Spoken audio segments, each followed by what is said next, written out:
Hello people, welcome to Investor Brains. In today's video we are going to do a detailed analysis on a stock which is under 500. So let's get started. Okay, before showing you the stock name, let's see the returns of the stock. Okay, the stock has given returns in 10 years. It has given returns around 1000, like above 1000%. That's amazing. That's the advantage of holding a stock for a long term, people. If you hold for a long term, like 10 years now, then you get this type of returns, like 1000%. In 5 years, 104%, like almost double. It's almost doubles your money. 67.16% in 3 years. In 1 year, 83.95%. In 6 months, it has 39.25%, and in 1 month, 5.48%. 1 week, it is down by 2%. Okay, the stock name is finally here, Finolex Cables Limited. So let's do a detailed analysis on this. About company. Let's see about company information. Finolex is India's largest and leading manufacturer of electrical and communication cables. The company offers a wide range of electrical and communication cables. The company wire and cable products are used in applications such as automobile, lighting, cable TV, telephone, and computers to industrial applications touching every person in his daily life. Finolex has added electrical switches, LED-based lamps, fans, low voltages, MCBs, and water heaters to its range of products. So the company basically makes wires and stuff for big industries and for households and all, cable TV, telephone, computers and all. While the government's focus on housing for all by FY 2022 is expected to drive demand for housing wires. Okay, key risks of the company. Fluctuations in raw materials prices. Any sharp increase or decrease in key raw materials like copper prices will sharply affect the company's margin. So people, wires are made by copper. It's 75% they are made from copper. So this is the main material of that wire, that company's wire. This is the main material. So if there are any fluctuations in these prices, it will affect company directly. Copper is the primary raw material used in the manufacturers of cables and accounts for more than 75% of Finolex Cables Limited total raw material cost. Okay, though the company revises the prices frequently based on raw materials prices. However, the profitability would be impacted if the company is unable to pass on the prices increase to its customers. You getting my point? Weak housing demand and construction activity will impact the company's electrical cable growth. Exposure to intense competition. The electrical cable segment is highly fragmented with large number of unorganized players, constraining the pricing power of organized sector players.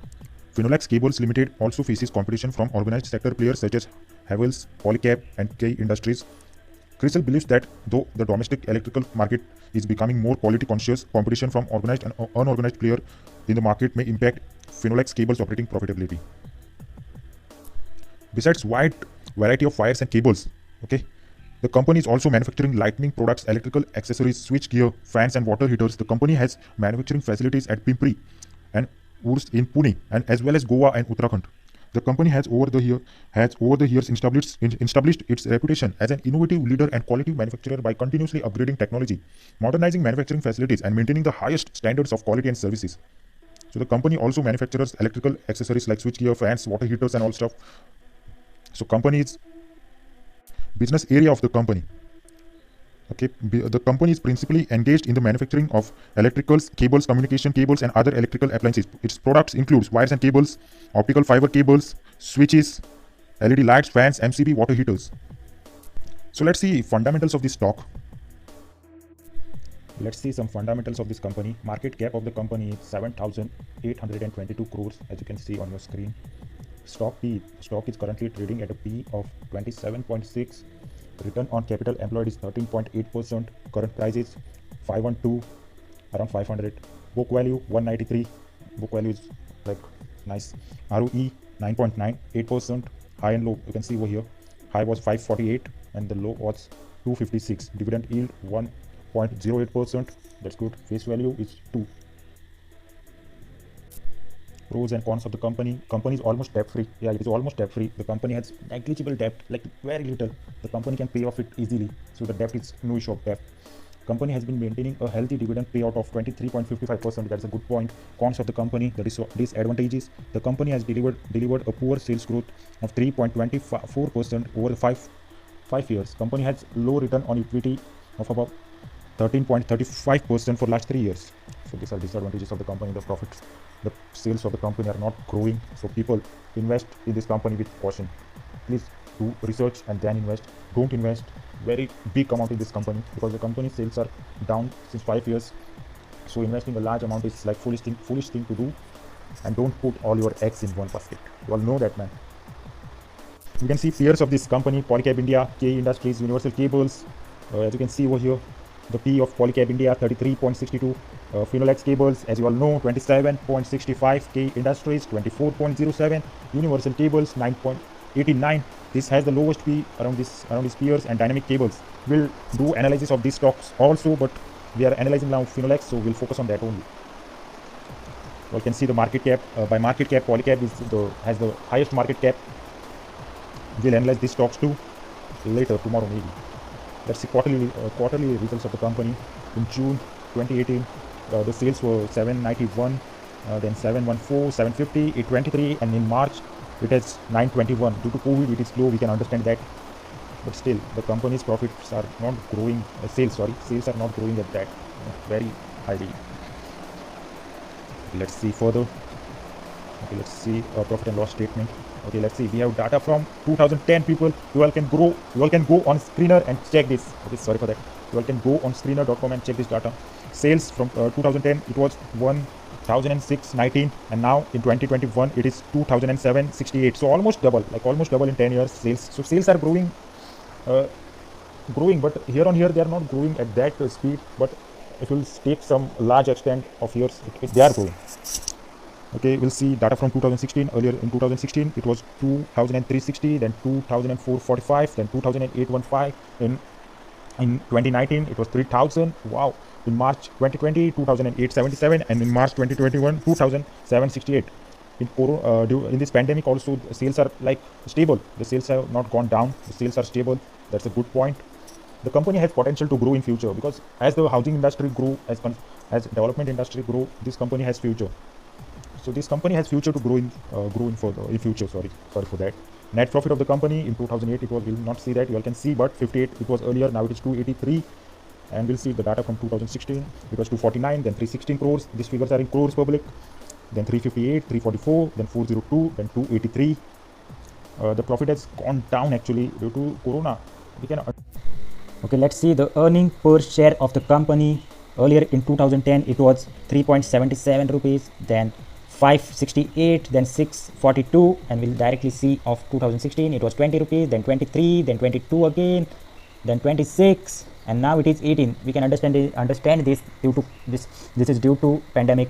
It has gone down, but earlier, if you'll see of 5 years also, it is almost the same, but earning per share is not increasing very rapidly.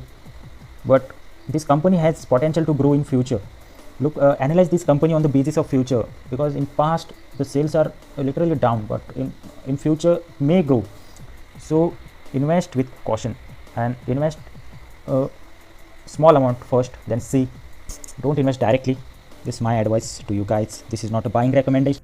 Okay, let's see the balance sheet of the company, share capital, reserves of the company. Let's see the reserves. In 2010, it was 613. So we'll see the data from 2016. It was 1,565. The figures are in crores. Again, I'm telling you all, 1,847 in 2017. In 2018, 2,163. 2019, 2,409. Then in 2020, 2,688. And then in 2021, 2,920. So the reserves are growing. So that's a good sign. Let's see the borrowings. In 2010, the borrowings were 275, then 260, then 172, as you can see over here, then 181, 147, 127, 51. The borrowings are going down year by year, so that's a good sign. And the borrowings are after that in 2017 1, 2018 1. So borrowings are almost like zero, negligible. Now the borrowings in 2021 are 7. So the company is like debt free only. You can say the company is debt free because this is not a huge debt. The company can pay off this debt easily if they want. They'll just keep this debt simply. So this company is debt free. You can consider this company as a debt free company, and that's a good sign. Let's see further.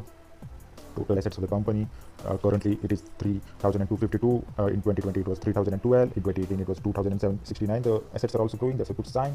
Companies cash from operating activities. We are seeing now cash flows. So let's see the cash flow from operating activities in 2010. I'm really sorry. It was 99. 2011 34. Let's see the data from 2016. It was 276 in 2016. Then 213. Then 236, 154, 259, 114. This we can understand due to pandemic. This has gone down, but operating profit is also good here. It is growing. That's a good sign for the company. Let's see the ratios. Return on capital employed. Earlier in 2010 it was 19, then 17, 17, 20, 20, 18, 21, 24, 23, and 14. It is good actually. That's a good sign. Debt inventory. Okay, shareholding pattern. Let's see the shareholding pattern. Okay, promoters in 2010 it was 37.33, then 2018 37.33. It was constant, not constant actually, but now it is 35.92. So the promoters have like reduced their stake by 2 points. So it's not a big deal. It is understandable, and it is not a big thing. It doesn't matter actually, but yeah, they have reduced. FIIs, foreign institutional investors. Earlier it was in 2018 it was 6.20, and now it is in 2020 it is 8.36. So they have increased their shareholding. DII, mutual funds and all, in 2018 21.78, and now it is 18.11. So they have reduced. Public 34.70 and now 34.61. So slightly not increased. Sorry, public have increased their holding. That's a good sign. Okay. Okay, people, the company has potential to grow in future, so analyze this company on the basis of future. Now you can invest if you want to, but invest with caution. A little bit invest. Don't invest like huge amounts in this company, because you don't know when this pandemic is going to end, and we don't know what is going to be. Future growth is possible, but we can't tell due to this pandemic. So don't invest huge amounts. This is my advice to you, but this is not a buying recommendation. Please do analyze this stock from your side. And this was it for the video. If you liked my analysis, please do like the video, and please do subscribe. I'll meet you in the next video. Until then, bye bye friends, people, bye bye.